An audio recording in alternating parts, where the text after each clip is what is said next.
Hi guys, some of you struggled with question 18, trying to get all the values for A, B and C, so let's have a look at it.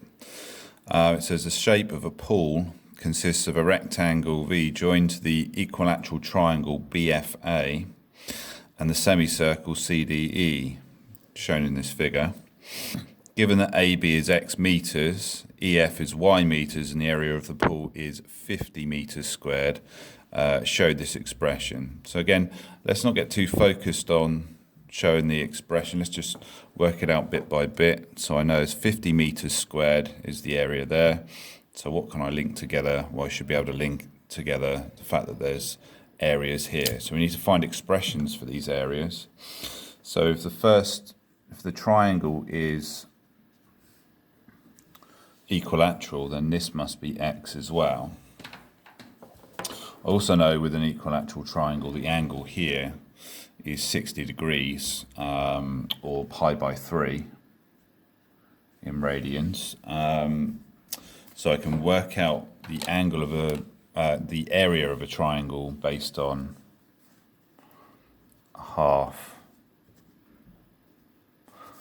AB sine C, as we don't have the height, so we need this expression here. So I can work out the area of the triangle using that.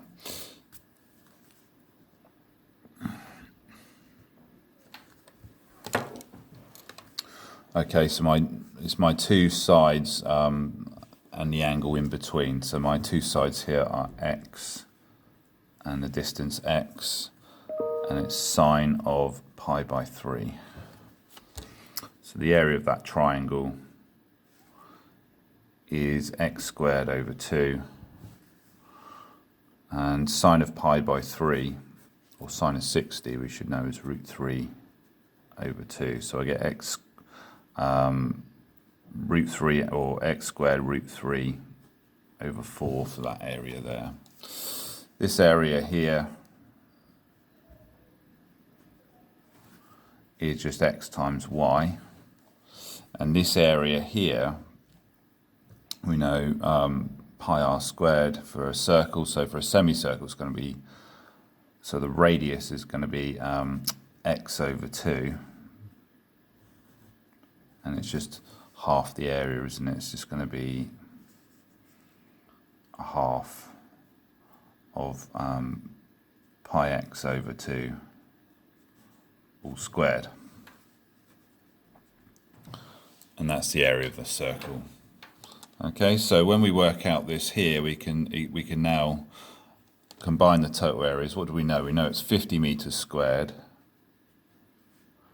and we know the area of the triangle, X squared root 3 over 4,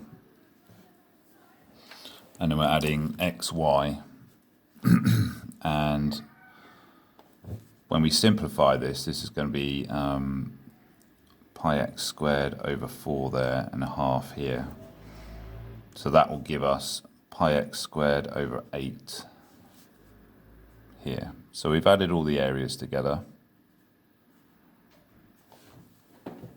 And now the last thing we need to do is just sort of rearrange this so we want it in terms of y. So I'm going to move xy to one side, and I'm going to move the other terms to the other side. So I've got 50 minus x squared root 3 over 4 minus the pi x squared over 8. Then we need to divide through by x. So I get 50 over x minus x root 3 over 4. So these x's cancel, don't they? Pi x over 8. And now I can start looking at my term at the bottom here. I can see a should be 50. I need to organise this so that I've got it in terms of x, factor of x we can take out there. There's a negative, so we're going to take that negative out.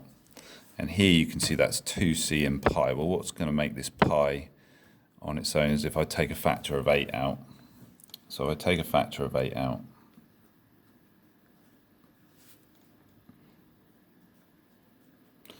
then what am I left with? I'm left with plus, well, we'll do it this way round. We'll do the pi first, so it's just leaving us with plus pi there.